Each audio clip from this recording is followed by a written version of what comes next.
ये जो fuel pump है इसके बारे में थोड़ी सी बात करेंगे कि ये कैसे काम करता है। तो अब देखो इसके अंदर सबसे पहले एक छोटा सा डिलीवरी वाल्व शीट होल्डर है ये, इसको हम खोलेंगे। इसमें स्प्रिंग दिखाई देगी आपको, तो पहले खोल लेते हैं, बाद में बिठा लेंगे। एक डिलीवरी वाल्व शीट और डिलीवरी वाल्व इसके अंदर आपको देखने को मिलेगा इस तरीके से, ठीक है। तो इसको खोल लेते हैं पहले, फिर जचाते हैं।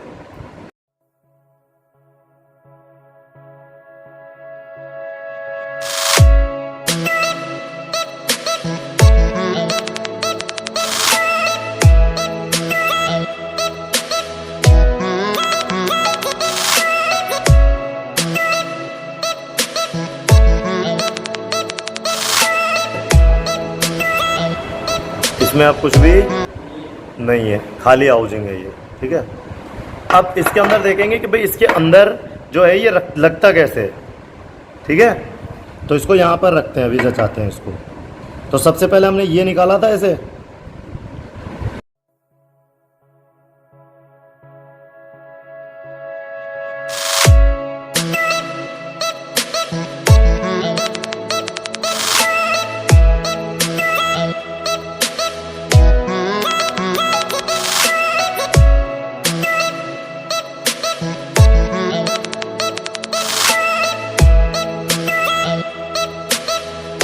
से ये क्या है इसके अंदर लगा हुआ होता है।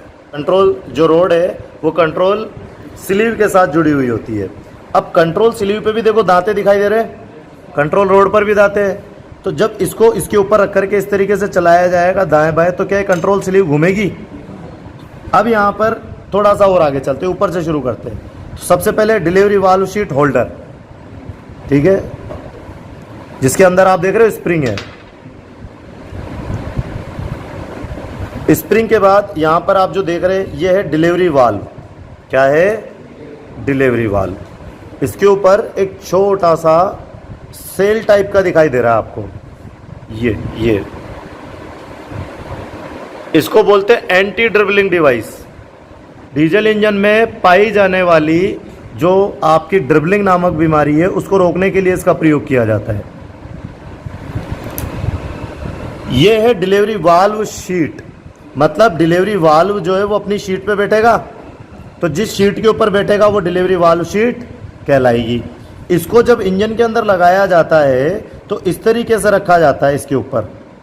पर अभी आप देख रहे हो कि देखो इनके बीच में गैप कितना है ना।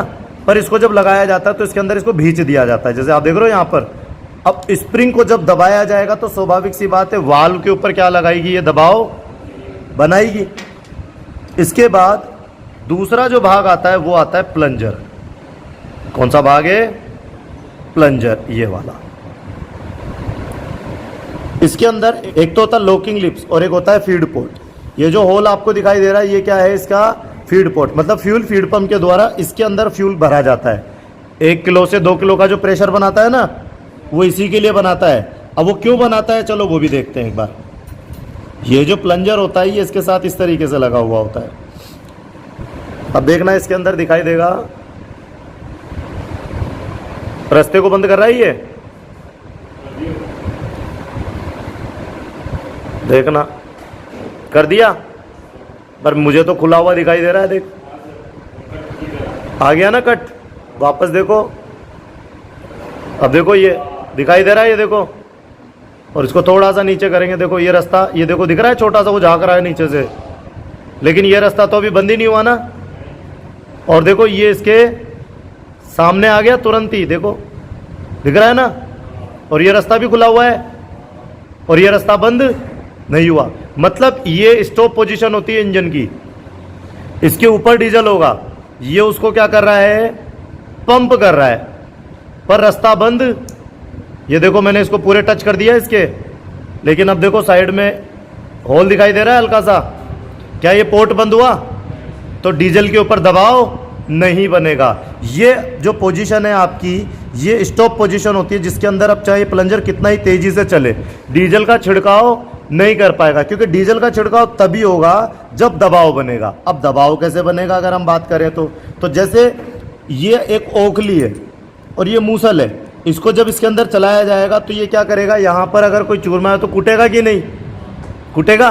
पर अगर मैं आपको कहूं कि ये इंजेक्शन है, ये इंजेक्शन है, इसको जब पीछे खींचूंगा तो सक्शन करेगा और आगे जब धकेलूंगा तो ये कंप्रेस करेगा।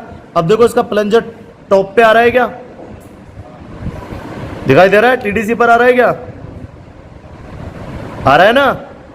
अगर मैं आपको ये कहूं कि ये जो पॉइंट है इसका, ये तो टीडीसी है, ये पॉइंट क्या है, और ये जो कट है ये बीडीसी है, तो टीडीसी से बीडीसी के बीच की दूरी क्या है, स्ट्रोक। तो यहां देखो स्ट्रोक लेंथ क्या है, कम है, और यहां पर और यहां पर और यहां पर ज्यादा होता जा रहा है कि नहीं। अब यहां पर एक और चीज, ये होल दिखाई दे रहा है यहां पर, इसको चेक करते हैं। और यहां तो इसका मतलब होल आर पार है ये। तो जब यहां पर डीजल आ जाएगा, कैसे आएगा चलो देखते हैं। के अंदर ये जो डीजल है ये आ गया, होल दिखाई दे रहा है। अब इसमें डीजल के ऊपर दबाव तब बनेगा जब ये रास्ता बंद हो जाएगा, नहीं तो डीजल पीछे से, भाई ये जो छोटा सा होल है इसमें से भी तो अंदर जाएगा, तो डीजल कहां पे निकलेगा, इस दीवार से निकलने का प्रयास करेगा कि नहीं। तो यहां पर जब ये पैक रहेगा तो इस रास्ते से इसको निकलने नहीं दिया जाएगा। पर जैसे ही ये थोड़ा सा और आगे जाएगा, जैसे ही हल्का सा आगे जाएगा, देख रहे हो यहां खुल गया, तो जैसे ही ये इसके सामने आ गया तो डीजल इसमें से दब करके बाहर निकल जाएगा। मतलब ये जो फीड पोर्ट है ये जितना जल्दी किसके सामने आ जाएगा, हेलिकल ग्रू जितना जल्दी फीड पोर्ट के सामने आ जाएगा उतना डीजल का छिड़काव कम होगा। पर जैसे जैसे इसको घुमाते जाएंगे तो इसकी स्ट्रोक लेंथ क्या होती जा रही है, बढ़ती जा रही है। तो फ्यूल की मात्रा भी क्या होती जाएगी, कंबशन चेंबर में बढ़ती जाएगी। वापस से देखो क्या है, फीड पोर्ट। अब इसके अंदर जब ये चलेगा, जैसे पिस्टन है ये, सॉरी ये तो लाइनर है और ये पिस्टन है, इसके अंदर जब ये पिस्टन टीडीसी से बीडीसी की तरफ चलेगा तो ये हवा को क्या करेगा, कंप्रेस करेगा। पर इसके अंदर हवा नहीं आ रही, क्या आ रहा है इसमें, जैसे ही ये नीचे की तरफ आया तो इसके नीचे आते ही इसमें क्या आ जाता है, डीजल आ जाता है। क्या आ जाता है इसमें, जैसे यहां देखेंगे, जैसे ही ये प्लंजर नीचे की तरफ आता है इसमें क्या आ जाता है, पेन को मान रहे थोड़ी देर के लिए डीजल है, तो ये क्या आ गया, इसमें डीजल आ गया। फिर जैसे ही डीजल क्या होगा, ऊपर की तरफ आएगा और इसको दबाव बनाएगा, क्या करेगा, दबाव बनाएगा। तो जब दबाव बनाएगा तो ये डीजल क्या हो जाएगा, नीचे की तरफ जाएगा और दबाव बनाएगा। अब देखो, तो अब ये निप मैंने पहले से ही दबा के रखी हुई है, लेकिन अब देखो यहां पर प्लंजर नीचे है, ठीक है, और अब फ्यूल फीड पोर्ट को क्या किया जा रहा है, बंद किया जा रहा है। तो दबाव किसके ऊपर पड़ रहा है, अभी डीजल के ऊपर, रास्ता बंद हो गया। अब यहां पर जाता जा रहा है, प्लंजर देखो नीचे दिख रहा है और ये ऊपर जा रहा है, इतना डीजल दबा दिया। अब देखो ये फीड पोर्ट नीचे वाला ये खुलने लग गया, आ गया ऊपर। अब देखो इसमें डीजल दिखाई दे रहा है, ये देखना, ठीक है। तो ये मैंने ऐसे दबा के रखा हुआ था, तो वापस देखना एक बार फिर से, देखो ये डीजल है, दिख रहा है, और क्या किया जा रहा है, प्लंजर को ऊपर धकेला जा रहा है, डीजल को कंप्रेस किया जा रहा है। जब तक डीजल दिखाई दे रहा है मतलब बाहर आ रहा है, डीजल दिखाई दे रहा है, बाहर आ रहा है। अब जैसे जैसे क्या होगा, ये रास्ता बंद हो गया, हाँ, अब देखो क्या हो रहा है, प्लंजर देखो गैप ज्यादा है ना, अभी भी ऊपर जा रहा है पर डीजल दिखाई, और अब देखो ऊपर आ गया ठेठ तक, डीजल दिखाई दिया, डीजल अब दिखाई दे रहा, मतलब यहां से अब डीजल क्या हो गया, इस रास्ते से बाहर आ गया। और डीजल जैसे ही बाहर आया मतलब क्या हो गया, प्रेशर कम हो गया। इसमें ये जो हेलिकल ग्रू है, क्या, ये जो हेलिकल ग्रू है, इसको हम क्या करते हैं, इसको जोड़ दिया हम लोगों ने इस स्लीव के साथ, ठीक है, ऐसे। अब देखो इसके पाए को पकड़ लिया ना ऐसे, अब क्या होगा, ये कंट्रोल स्लीव में लग गई, तो दांते हैं इसमें, जब इसको दाएं बाएं घुमाया जाएगा तो ये क्या, कंट्रोल स्लीव घूमेगा, कंट्रोल स्लीव घूमेगा तो मतलब कौन घूमेगा साथ में, हेलेक्स घूमेगा। क्या, हेलेक्स पोर्ट की स्थिति में परिवर्तन आएगा। देखो यहां पर कम आ रहा है और यहां पर ज़्यादा आ रहा है। तो आप जब इस एक्सीलेटर आप देते हो तो इसके अंदर क्या किया जाता है, इस कंट्रोल रोड को पकड़ करके दाएं या बाएं घुमाया जाता है। तो दाएं बाएं घुमाने पर क्या हो जाता है कि यहां पर जो हेलिकल ग्रू है इसकी स्ट्रोक में परिवर्तन हो जाता है। जब आप एक्सीलेटर नहीं देते हो तो स्ट्रोक लेंथ कम होती है, पर जैसे जैसे एक्सीलेटर देते हो ये स्ट्रोक लेंथ बढ़ती जाती है। पर जब आप स्टॉप लीवर खींचते हो तो स्टॉप लीवर खींचने पर ये वाली पॉइंट आ जाता है इसका, हाँ बंद वाली स्थिति, ये वाला पॉइंट आ जाता है। तो ये वाला जो पॉइंट होता है ये स्टॉप पॉइंट। इसके बाद यहां से शुरू हो रहा है तो आइडल पोजीशन हो गई, फिर पहला, दूसरा, तीसरा, चौथा, पांचवा, छठा, ऐसे करके क्या है स्ट्रोक संख्या बढ़ती जा रही है। मतलब फ्यूल की क्वांटिटी बढ़ती जा रही है। जितना ज़्यादा पेट्रोल या जितना ज़्यादा डीजल कहाँ जाएगा, कंबशन चेंबर में जाएगा, इंजन की स्पीड उतनी ही अधिक होगी। आई बात समझ में? मतलब इस प्लंजर को कंट्रोल कौन कर रहा है, कंट्रोल स्लीव। अब ये कंट्रोल स्लीव जो है वो कैसे लगी होती है उसको भी देख लेते हैं। तो कंट्रोल स्लीव जो होती है इंजन के अंदर कुछ इस तरीके से लगी हुई होती है। अब इसमें क्या क्या होता है तो देखो वही डिलीवरी वाल्व शीट इस तरीके से इसमें बैठी होती है। अब यहाँ पर अपन देखेंगे प्लंजर, इसके साथ जो ये वाल्व है इसको देखते हैं कि उठता है क्या।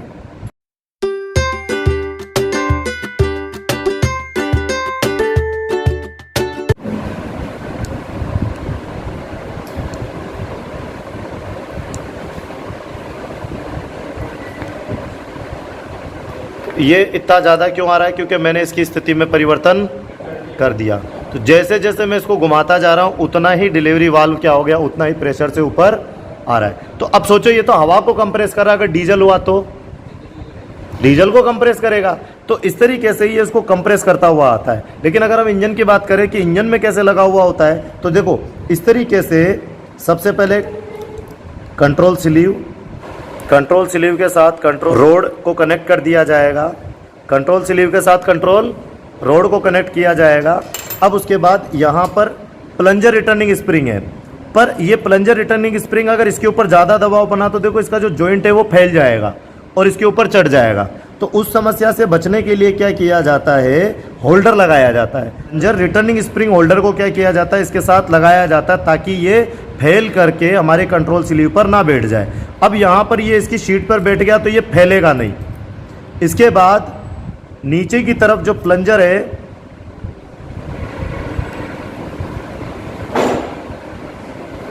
इसके साथ एक लॉक लगाया जाता है, ये वाला।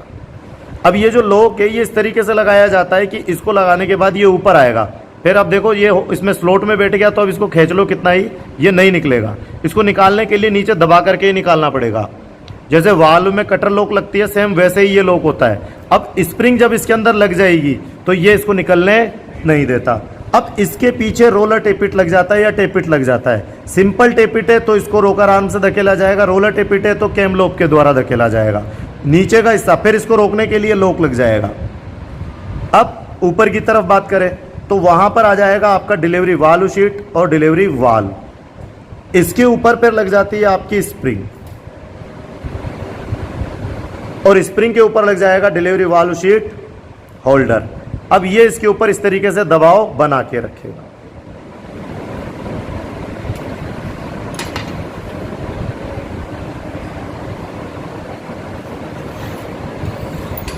कंट्रोल स्लीव जब इसके साथ लगेगा तो अब एक बार इसको इस तरीके से रखते हैं और कंट्रोल स्लीव को इस पर लगाते हैं। तो कंट्रोल स्लीव को जब घुमाया जाएगा तो आप देख रहे हैं कि क्या होगा, यहाँ पर घुमाया जा रहा है कंट्रोल स्लीव को, पर इसके साथ आप देख रहे हैं कि बैरल भी तो घूम रहा है। देखो कंट्रोल स्लीव को घुमाया जा रहा है तो क्या बैरल भी घूम रहा है क्या? लेकिन मैंने उंगली से दबाव बना रखा है पर कंट्रोल स्लीव तो घूम रहा है।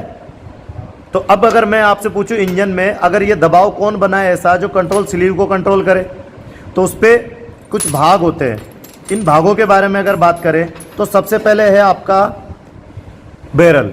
बैरल में लॉकिंग लिप्स, बैरल में क्या है, locking lips, feed port, helical groove, इसको बोलते हैं लग। क्या बोलते हैं? लग, प्लंजर लग। अच्छा, लग्गे का नाम सुना? लग्गा, हाँ कुस्सा। जैसे कोई दो पत्थर को सरकाना है तो एक पत्थर के नीचे क्या किया जाता है, कोई चीप लगा दी जाती है और फिर पत्थर के दबाया जाता है। वो लग्गा आगे से तीखा होता है।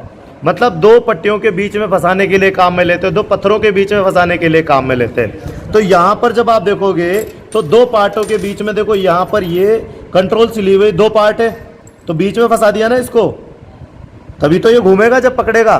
तो इसको दो पार्टों में फंसा दिया, इसीलिए इसको कहलाता है प्लंजर लग कहलाता है। क्या कहलाता है? प्लंजर लग। इसके बाद यहाँ पर आप जो देखेंगे ये है, इसको हम बोलते हैं स्लॉट होता है ये छोटा सा, जिसमें अपन क्या लगाते हैं? लॉक लगाते हैं। ये कौन सा लॉक है? Plunger returning spring lock. इसीलिए ये जो ग्रू है ये क्या कहलाता है? प्लंजर रिटर्निंग स्प्रिंग ग्रू कहलाता है। मतलब हम ये कह सकते हैं कि यहाँ पर क्या हो गया, सबसे पहले हेलिकल ग्रू, हेलिकल ग्रू के बाद प्लंजर लग, प्लंजर लग के बाद यहाँ पर लॉकिंग ग्रू दिया जाता है, लॉकिंग ग्रू में ये लॉक बैठ जाता है। इस तरीके से आपके इंजन के अंदर इस बैरल और प्लंजर को फिट करने के बाद इंजन में लगाया जाता है। यहाँ पर जो लॉकिंग लिप्स है और ये फीड पोर्ट है, प्लंजर ये बैरल का भाग है। बैरल में क्या है? एक तो फीड पोर्ट, दूसरा लॉकिंग लिप्स। अब ये जो लॉकिंग लिप्स है इसको क्या किया जाता है? आप देखो हाउजिंग में देखें, आप हाउजिंग में लगाएंगे तो हाउजिंग में एक छोटी सी पिन दिखाई दे रही है, पर देखो इस होल में पूरे और कहीं है,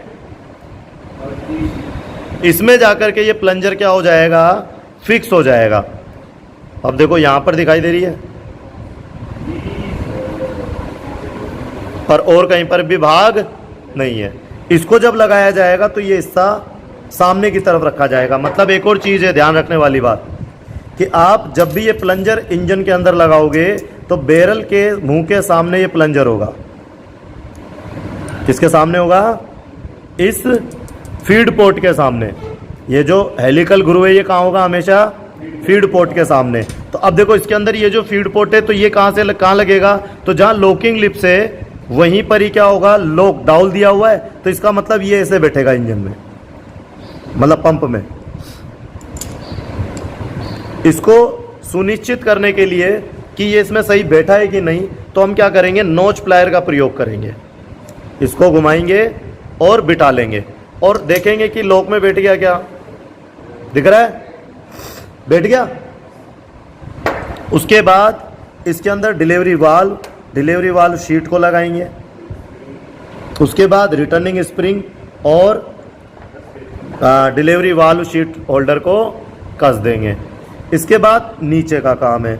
तो नीचे का सबसे पहले हम लोग जब इसको बिठाएंगे, देखो इसमें टाइमिंग होती है, टाइमिंग मार्क दिखाई दे रहा है, यहाँ पर पॉइंट है एक, इस पे भी दिखाई दे रहा है कट। इन दोनों को आपस में मिला देंगे,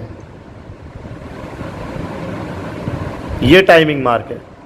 ठीक है। अगर टाइमिंग मार्क नहीं दिया हुआ हो तो देखो ये लास्ट वाला दांत है, इसका दिखाई दे रहा है इधर, और यहां पर भी लास्ट का दांत दिखाई दे रहा है। तो आपको कुछ नहीं करना, इस दांत को लास्ट में रखना है और चलाना है। दांत बचना नहीं चाहिए। जैसे उदाहरण के तौर पर बात करते हैं कि मैंने इसको थोड़ा सा आगे कर दिया, यहां चला रहा हूं तो देखो दांत कम पड़ गए, और यहां लगा रहा हूं तो दांत ज्यादा है ना यहां पर दांत, और इधर दांत कम पड़ गए। तो मैं इसके एक दांतों को फिर आगे सरका लूंगा ऐसे करके, फिर यहां चेक करूंगा भाई अब यहां कोई दांता बचा नहीं है, इधर भी चलाऊंगा तो दांता नहीं बचा, तो इसको अब यहां पे रख करके निशान लगा सकता हूं मैं। आई बात समझ में? तो मार्किंग आप कर सकते हो, अगर नहीं है तो कर सकते हो, अगर दी हुई है तो बहुत अच्छी बात। अब यही चीज हम अंदर भी लाएंगे। अब मुझे ही नहीं पता ये ऐसे लगेगा या दूसरे तरीके से लगेगा, तो स्वाभाविक सी बात है जब मैं इसमें लगाऊंगा तो मुझे ये दांत पॉइंट दिखाई देना चाहिए कि नहीं, टाइमिंग मार्क। लेकिन अगर मैं ऐसे लगाऊंगा तो टाइमिंग मार्क दिखाई देगा क्या? तो इसका मतलब ये ऐसे नहीं लगेगा। कैसे लगेगा? ये ऊपर की तरफ जाएगा। आ रही है ना बात समझ में? अब इसको ऐसे ऊपर रख करके कंट्रोल स्लीव को अंदर लगा देंगे।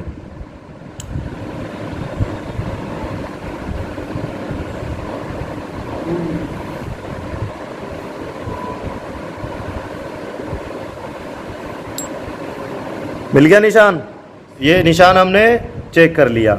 अब इसके बाद जो हमने बात की थी returning spring holder, returning spring, plunger returning spring, इसके बाद प्लंजर लगाएंगे। तो प्लंजर का ये जो लॉक था ये यहाँ है, तो इसको हम इसी दिशा में लगा करके रख देंगे, लॉक लग जाएगा।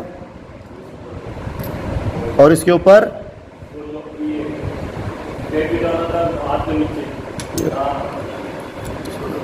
पर इसको जब लगाएंगे तो ये फ्री चलना चाहिए। दिख रहा है दबता हुआ? अगर ये हल्का सा घूम गया तो दबेगा ही नहीं। देखो अब दब रहा है क्या? नहीं जा रहा।